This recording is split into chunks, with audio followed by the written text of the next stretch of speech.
संत महात्माओं ने तो समय समय से चेताया है कि अवतार वाणी में भी कुछ लाइनें आ रही हैं कि अब ना संभला तो रोना पड़ेगा, नरक में गर्क होना पड़ेगा, तेरा ऐसा बुरा हाल होगा जो बताने के काबिल नहीं है।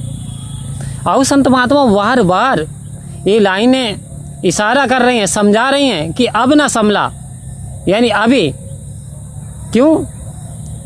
क्योंकि 83,99,999 योनियाँ इस जीव आत्मा ने भोगी और इतने कष्ट इसने सहे, इतने कष्ट सहे कि वर्णन नहीं किया जा सकता।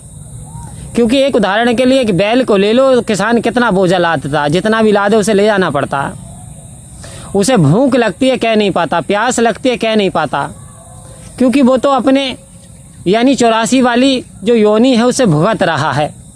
तो कह रहे हैं अब ना संभला, यानी अब भी ना जागा तो रोना पड़ेगा और फिर नरक में गर्क होना पड़ेगा। और संत महात्माओं इस नरक में गर्क होने से बचें, क्योंकि हीरा जन्म जो तुझको मिला है ये लुटाने के काबिल नहीं है, तेरा हर श्वास अनमोल मोती जो गंवाने के काबिल नहीं है। कह रहे हैं ये जो तुझे मानुष जन्म है ये हीरा जन्म है और एक एक श्वास तेरा बड़ा कीमती है, ये बहुमूल्य है, इसे व्यर्थ में तुझे लुटाना नहीं है। क्यों? क्योंकि उमरिया बिता दे राम नहीं जाने और राम नहीं जाने तो जीवन में कुछ भी नहीं जाना। संत महात्माओं उम्र बीत रही है, वक्त किसी के लिए ना रुका है ना रुकेगा, समय कभी नहीं ठहरता, समय लगातार चलता रहता है। तो आओ संत महात्माओं हम आखिर आए किस लिए, इस संसार में आए हम क्यों थे, क्यों हमें परमात्मा ने मानुष का जन्म दिया और इस मानुष का जन्म पा करके हम कर क्या रहे हैं, आखिर सोचने का विषय है। तो कहा वादा करके राम भजन का जीव जगत में आया था। इस जीव ने भगवान से ये वादा किया था कि प्रभु मैं तेरा स्मरण करूँगा, मैं तेरी प्रेयर करूँगा, मैं इबादत किया करूँगा। लेकिन मात गर्भ में रोवे था, उल्टा लटके चीखे था, भूल के अपने मालिक का नाम माता के गर्भ में गिड़गिड़ाता था, विनती करता था, प्रार्थना करता था, परमपिता परमात्मा एक बार मुझे मनुष्य के जन्म में भेज दे। तो आज मनुष्य के जन्म में परमात्मा ने इस जीव को भेज दिया। तो क्या इंसान कर रहा है? क्यों? कहा कवियों ने कि लड़कपन खेल में खोया, जवानी नींद भर सोया, बुढ़ापा देख के रोया, सजन रे झूठ मत बोलो, खुदा के पास जाना है, न हाथी है न घोड़ा है, वहाँ पैदल ही जाना है। कहने तेरे ये महल चौबारे यहीं रह जाएंगे सारे, अकड़ किस बात की प्यारे, ये तो झूठा फसाना है, सजन रे झूठ मत बोलो, खुदा के पास जाना है। इन लाइनों में पूरा स्पष्टीकरण कर दिया। इंसान ये झूठा फसाना है, आखिर तुझे रब के यहाँ जाना है, तुझे परमात्मा के यहाँ जाना है, तो उसकी तैयारी भी कर ले। इंसान शादी करता है अपने बच्चे की तो तैयारी कैसा करता है, दिन रात तैयारियों में लग जाता है।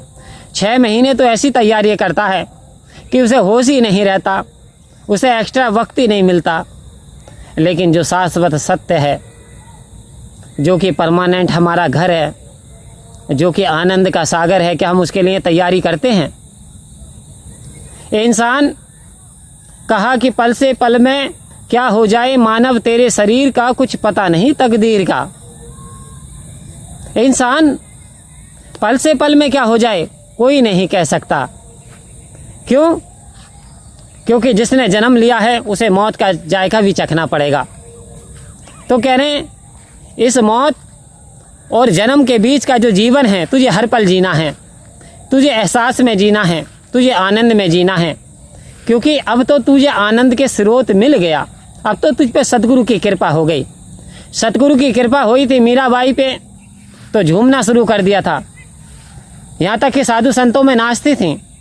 ये भूल गई थी कि मैं उच्च घराने से, ये भूल गई थी कि मैं राजकुमारी हूँ। आओ संत महात्माओं, वास्तव में ये स्रोत ही ऐसा है।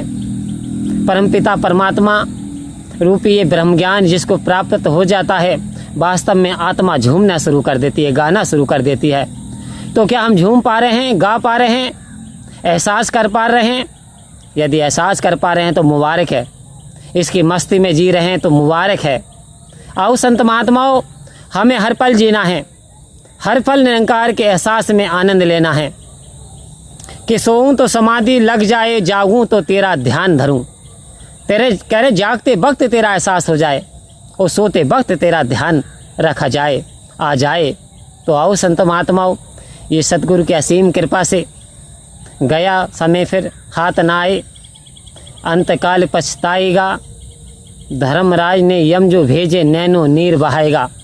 संत महात्मा तो कोई कसर नहीं छोड़ते, कह रहे नैनों से भी नीर बहाते हुए देखे हैं, लेकिन एक बार वक्त निकल जाता, वक्त वापस नहीं आता। दुनिया की चीज़ें वापस आ सकती हैं, लेकिन टाइम वापस नहीं आता संत महात्माओं। तो सुनहरा समय है, अब जाग जाओ, उठ जाओ और उस लक्ष्य को प्राप्त कर लो जिस लक्ष्य की खातिर आपका जन्म हुआ था, आपको जीवन मिला था। तो आओ संत महात्माओं, सत्संग की कृपा से, सतगुरु की कृपा से इस जीव आत्मा का कल्याण हो जाता है और जीते जी इंसान को मोक्ष की प्राप्ति होती है। मरने के बाद कोई ये नहीं कह सकता कि मोक्ष मिलता है या नहीं मिलेगा। परम प्यार से बोलिए धन्यवाद जी।